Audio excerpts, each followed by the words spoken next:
محمد کے واسطے جسے صلی اللہ کہتے ہیں، محمد کی نسبت کا اگر ایک سہارا نہ ہوتا،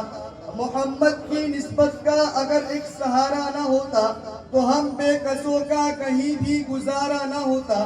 پیاسے فروغے ساقی کوثر کو چھوڑ کر، پیاسے فروغے ساقی کوثر کو چھوڑ کر، پی جاؤ چاہے 7 سمندر نچوڑ کر۔ کتنا بلند ہو گیا مٹی کا آدمی، کتنا بلند ہو گیا مٹی کا آدمی، رشتہ رسول پاک کے قدموں سے جوڑ کر۔ میرے پیارے نبی کی غلامی میں آگے تو دیکھو، میرے پیارے نبی کی غلامی میں آگے تو دیکھو، ملے گا سکون آزما کے تو دیکھو، ملے گی تمہیں 2 جہانوں کی عزت، ملے گی تمہیں 2 جہانوں کی عزت، چہرے پہ سنت سجا کے تو دیکھو۔ زیارت بھی ہوگی شفاعت بھی ہوگی، زیارت بھی ہوگی شفاعت بھی ہوگی، درودوں کے نغمے سنا کے تو دیکھو۔ پڑھ لے سبھی حضرات ایک مرتبہ، اللہم صلی علی محمد وعلی آل محمد کما صلیت علی ابراہیم وعلی آل ابراہیم انکا حمید مجید، اللہم بارک علی محمد وعلی آل محمد کما بارکت علی ابراہیم وعلی آل ابراہیم انکا حمید مجید۔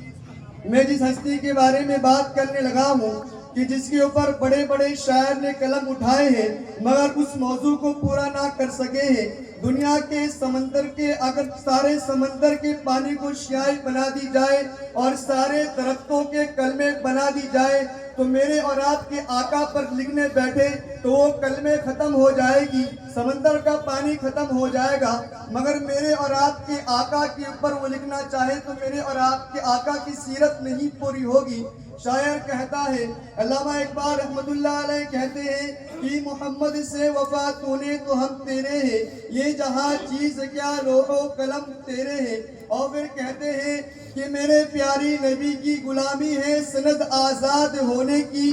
میرے پیارے نبی کی غلامی ہے سند آزاد ہونے کی، خدا کے دامن توحید میں آباد ہونے کی۔ محمد کی محبت دین حق کی شرط اول ہے، محمد کی محبت دین حق کی شرط اول ہے، اگر ہو اسی میں خامی تو سب کچھ نامکمل ہے۔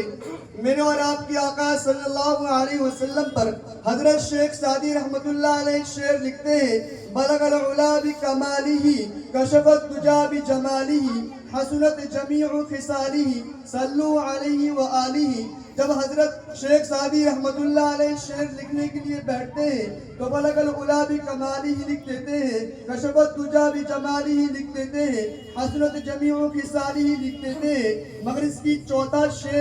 شعر کا چوتھا لائن ملتا نہیں تھا تو شیخ سعدی رحمت اللہ علیہ بڑے پریشان ہوتے ہیں اور آگ لگ جاتی ہے لیٹے ہوئے۔ تو میرے اور آپ کی آقا تاجدار مدینہ روح و قلب و سینہ آقا مدنی صلی اللہ علیہ وسلم خاک میں تشریف لاتے ہیں اور میرے آقا فرماتے ہیں کہ ارے سعدی بڑے پریشان دکھتے ہو، تو شیخ سعدی رحمت اللہ علیہ فرماتے ہیں کہ آپ کی شان میں شعر لکھنے لگا تھا مگر شعر مکمل نہیں ہوتا، تو میرے آقا فرماتے ہیں کہ ارے سعدی وہ شعر تو سناؤ، تو وہ میرے آقا کو شیخ سعدی رحمت اللہ علیہ شعر سناتے ہیں تو فرماتے ہیں، بلغ العلا بکمالہ کشف الدجا بجمالہ حسنت جمیع خصالہ۔ تو میرے اور آپ کی آقا صلی اللہ علیہ وسلم فرماتے ہیں کہ یہ کیوں نہیں کہہ دیتے کہ صلو علیہ وآلہ، یعنی کہ شعر کا مطلب بلغ العلا بکمالہ کہ آپ بلندیوں پر پہنچ گئے اپنے کمال سے۔ دنیا میں 1,24,000 نبی آئے ہیں پر میرے اور آپ کی آقا کو اللہ نے معراج کا سفر کرایا ہے، اپنے کمال سے بلندیوں پر پہنچ گئے ہیں۔ کشف الدجا بجمالہ کہ آپ نے اندھیروں کو اجالا کر دیا اپنے جمال سے،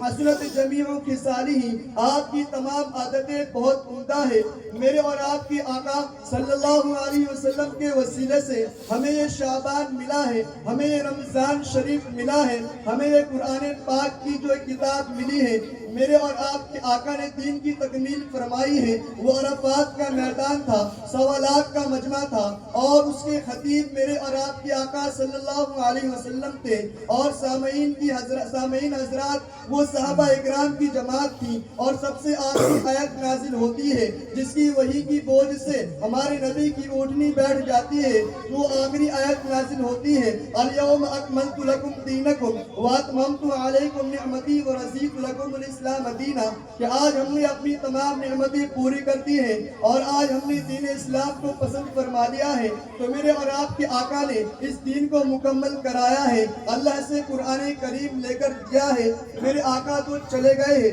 پر 2 چیزیں ہمیں دے گئے ہیں، ایک کتاب اللہ اور ایک سنت رسول اللہ۔ اللہ پاک ہمیں اپنے آقا کی ہر ایک سنت پر عمل کرنے کی توفیق عطا فرمائے اور قرآن کریم کی تلاوت زیادہ سے زیادہ کرنے کی توفیق عطا فرمائے۔ وآخر دعوانا ان الحمدللہ رب العالمین۔ ماشاءاللہ، بہت